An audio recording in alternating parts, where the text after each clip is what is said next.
Bonjour à tous et bonjour à toutes. Dans cette nouvelle vidéo, nous allons faire le tour sur une analyse complète de l'or. D'une part fondamentale et d'autre part technique. Donc technique sur du très très long terme et technique aussi pour les intervenants en trading avec effet de levier sur du court moyen terme, intraday, scalper.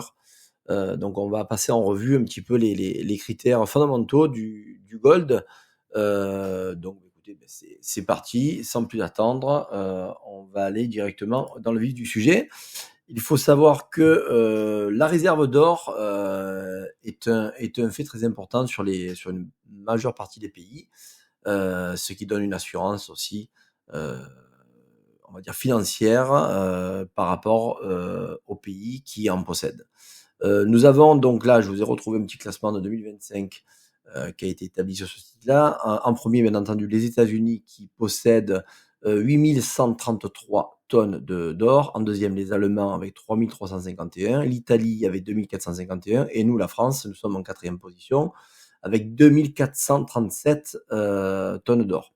Toutefois, la Chine, qui talonne qui arrive dans le club des 5, est pour l'instant le pays qui est en train d'extraire le plus d'or au monde.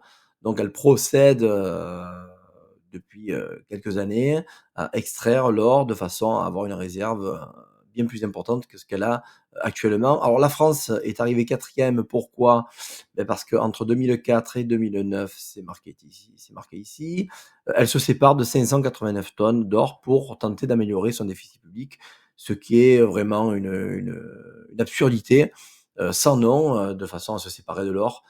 Je pense que, à la limite, il faudrait mieux se séparer de fonctionnaires qui creusent et qui tuent notre pays à petit feu, de façon à éviter d'avoir un millefeuille. Donc ça, c'était la petite parenthèse. Depuis le début de l'exploitation minière, il est sorti à peu près plus de 187 000 tonnes d'or ont été extraits dans le monde. Donc voilà, donc ça environ 65% de cette quantité a été extraite au cours des 60 dernières années.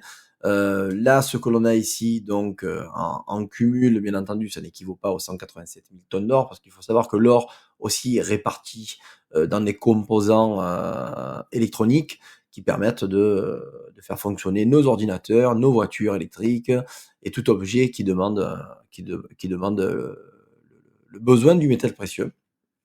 Donc c'est pour cela que il y a énormément d'or dans le monde, et ainsi que l'or physique que l'on peut détenir en tant que particulier ou en tant qu'entreprise, et l'or bien entendu en bijouterie qui conçoit aussi une grande partie de la réserve d'or.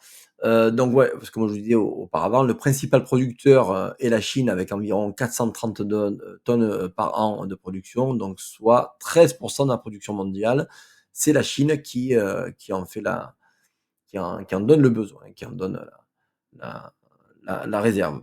Il resterait, voilà, donc on a une estimation sur la réserve souterraine qui pourrait être, c'est une estimation en fait, donc il resterait environ 50 000 tonnes d'or à extraire dans les réserves souterraines mondiales.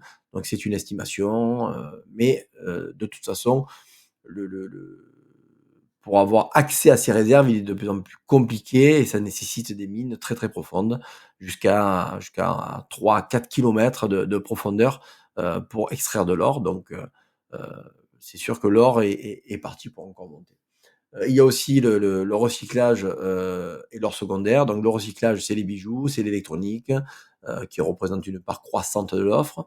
Par exemple, Apple a récupéré environ 1 tonne d'or en recyclant des appareils défectueux en 2019. Voilà, donc c'était pour la petite aparté. On va aller partir directement sur les graphiques maintenant, et je vous ai préparé plusieurs graphiques sur des unités de temps différentes, de façon à voir euh, ce qu'il en est sur l'once d'or. Alors l'once d'or, on a vu que il a créé un nouvel ATH, on avait un TP à 3600 $, ce qui avait été touché. Le nouveau record, c'est 3675, et on va voir qu'on a quand même du repli. Alors avant de quand même accentuer l'analyse sur l'once d'or, on va aller sur l'or au kilo. L'or au kilo reste aussi une part non négligeable technique. On a eu les 100 000 qui ont été abordés, qui ont été touchés. On voit qu'on a un léger repli. Donc, est-ce que les gens sont prêts à acheter pour 1 kilo d'or, dépenser 100 000 euros? Donc là, on est en euros, mais on pourrait le mettre en dollars. En dollars, je vais vous mettre XAU. Alors, attendez. C'est XAU, que je dise pas de bêtises. XAU USDK. XAU USDK. Il est là. C'est celui-ci. On est arrivé à 117 au plus haut, à 117 000, quasi, ouais, 118 000. 118 000 dollars pour 1 kilo d'or. Voilà. Donc ça, c'était pour faire un petit clin d'œil là, franchement, à se dire, est-ce que vraiment on arrive vraiment pas trop dans quelque chose d'irrationnel, de façon à dépenser autant d'argent pour acheter, j'ai envie de dire, une matière première, un métal précieux. Est-ce que c'est vraiment le but? Alors, au niveau technique sur l'or au kilo, on peut voir très bien que là, on est vraiment sur un point culminant. Alors, c'était pas ça, où on a un prix qui est vraiment suracheté. Au niveau du RSI, on arrive sur les 90% du RSI, et à chaque fois qu'on a eu cette touchette, on a eu un repli majeur de quelques pourcentages. Donc là, en 2007, lorsqu'on est arrivé sur le surachat, on a eu un repli de 29%. À ce niveau-là, c'est en 2020, ici, on a eu un repli de 23%. Donc à chaque fois qu'il y a eu cette effervescence, cette euphorie acheteuse sur le gold, on a eu des replis majeurs. Donc serait-on arrivé à on va dire un paradigme tellement important que on pourrait s'attendre à avoir un repli peut-être à partir des 120 000 dollars de 20%, ce qui donnerait un repli à 91 000 dollars le kilo. Donc on va revenir sur le niveau technique de l'once d'or, et là vous verrez, c'est un petit peu les mêmes conditions. Je vais remettre mon RSI en surachat. Là on est arrivé à 88%. On a une once d'or qui est en train de réfléchir, de savoir si est-ce qu'il y a une nécessité à vraiment poursuivre la hausse pour aller vraiment taper l'objectif des 3700 dollars, qui pourrait servir de repli et de plus haut pour une respiration, je pense, qui serait pas des moindres, qui serait vraiment nécessaire pour le marché. Pourquoi? Parce que bon, on sait que les arbres ne montent jamais jusqu'au ciel, mais on voit très bien, on est vraiment au niveau technique, et là je parle, on est en mensuel, donc c'est pas rien, et on voit qu'à chaque fois qu'on est venu taper le surachat, on a eu un repli majeur entre 10 et 25%. Donc là, sur l'once d'or, on pourrait s'attendre, moi je suis pas acheteur sur le gold, hein, aussi haut, je mets pas un billet, on est vraiment très très haut.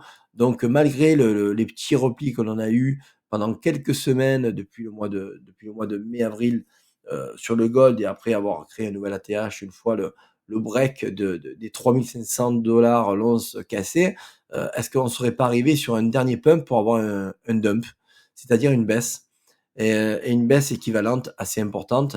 Une baisse de 10%, on reviendrait sur le niveau entre 3200 et 3300, et une baisse plus importante nous ferait revenir sur un socle des 3000 dollars l'once.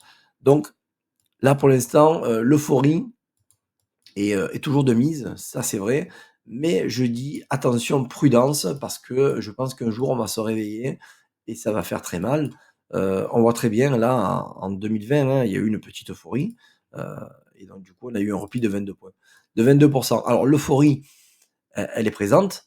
Pourquoi? Ben parce que on commence à avoir une stagflation, on commence à avoir un dollar qui s'affaiblit énormément, et on va voir que le dollar est en corrélation inversée avec le gold, et on a un dollar qui travaille en dessous des 98 points.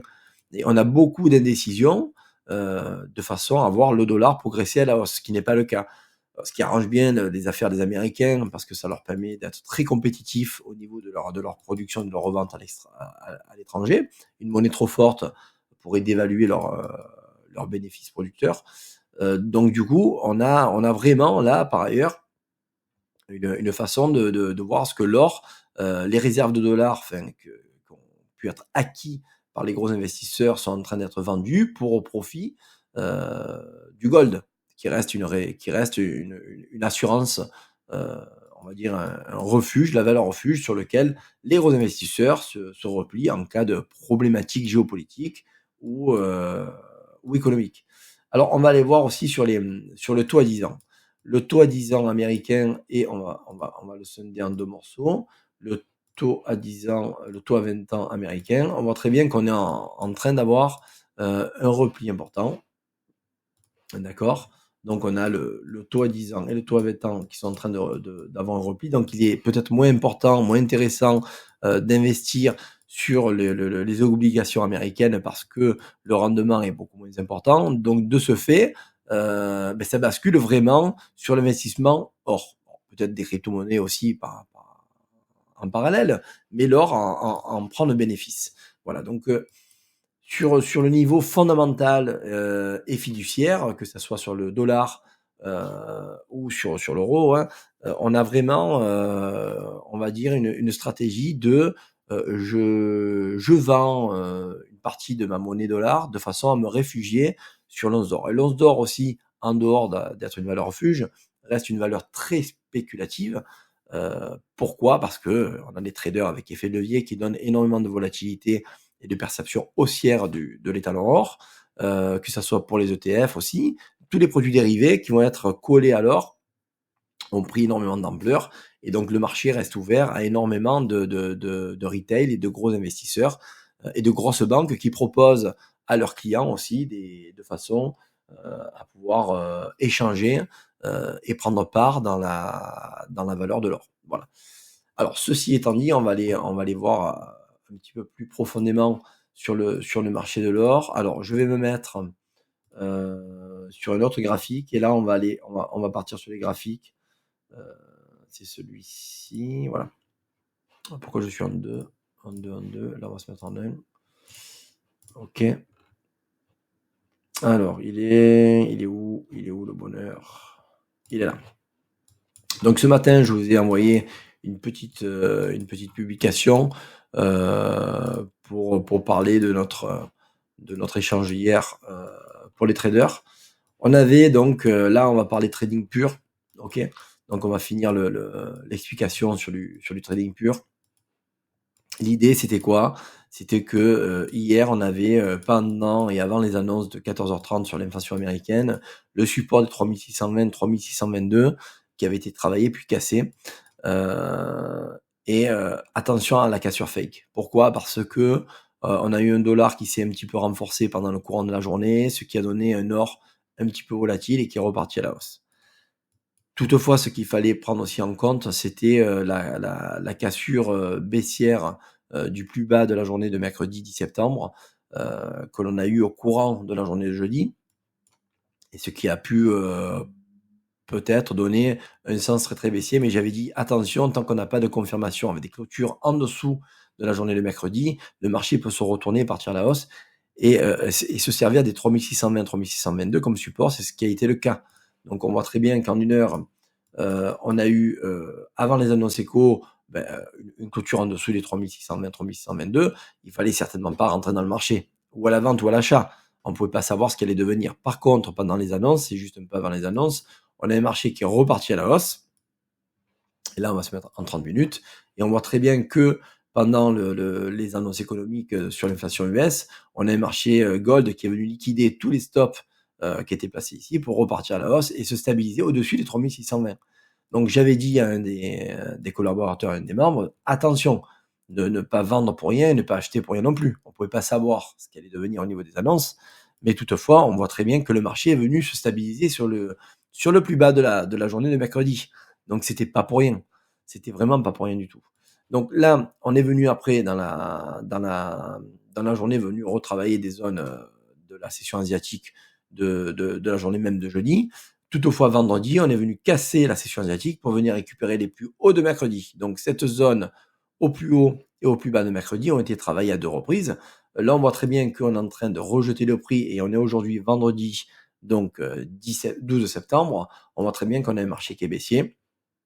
On a réintégré le plus haut de la journée de la session asiatique, donc on est venu clôturer en dessous. Donc vous voyez que le plus haut de la session asiatique de jeudi avait servi de petit rebond mineur en très très court terme, en scalper intraday.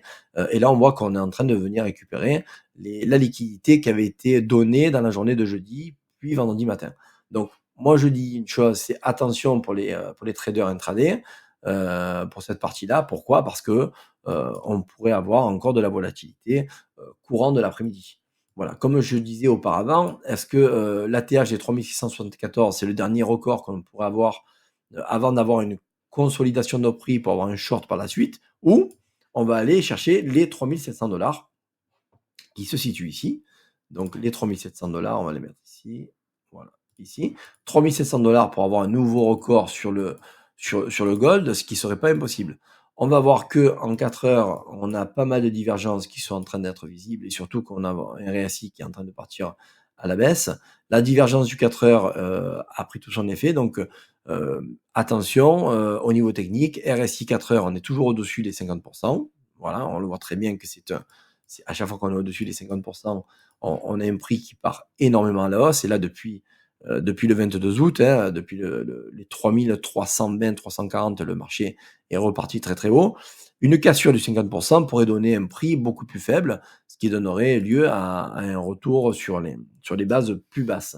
Voilà, donc aujourd'hui, on va voir ce qu'il en est. On voit très bien qu'on commence à avoir un RSI qui commence à s'affaiblir au vu de l'excédent du surachat qui est très percevable, hein, voilà ici, voilà, en daily aussi. Donc on commence à avoir un RSI qui commence à s'affaiblir avec un prix qui commence à s'affaiblir. Donc pourquoi pas avoir un repli du gold.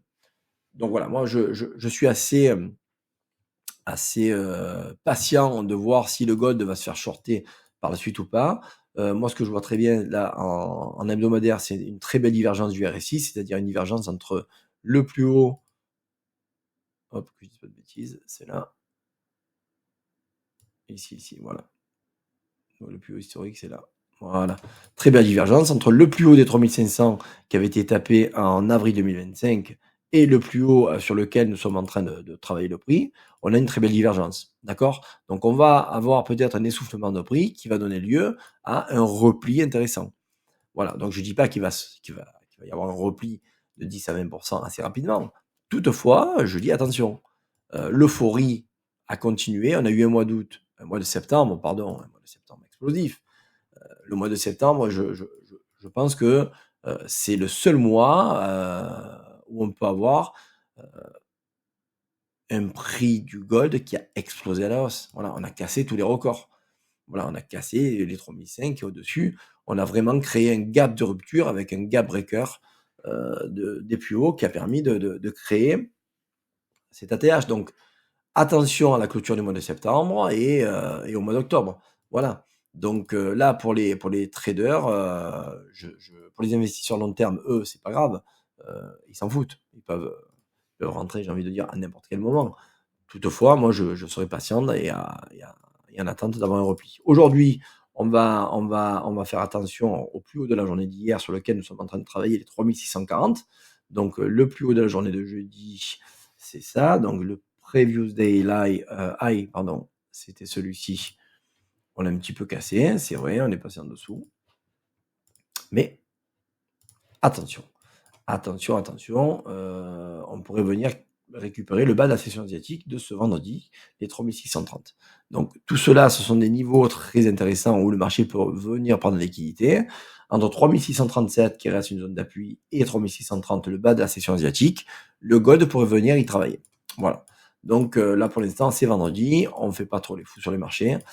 Voilà. Donc écoutez, on va finir par ça. J'espère que ça vous a plu. N'oubliez pas de partager, de booster, de liker. C'était Laurent et je vous dis bonne journée à tous et à toutes.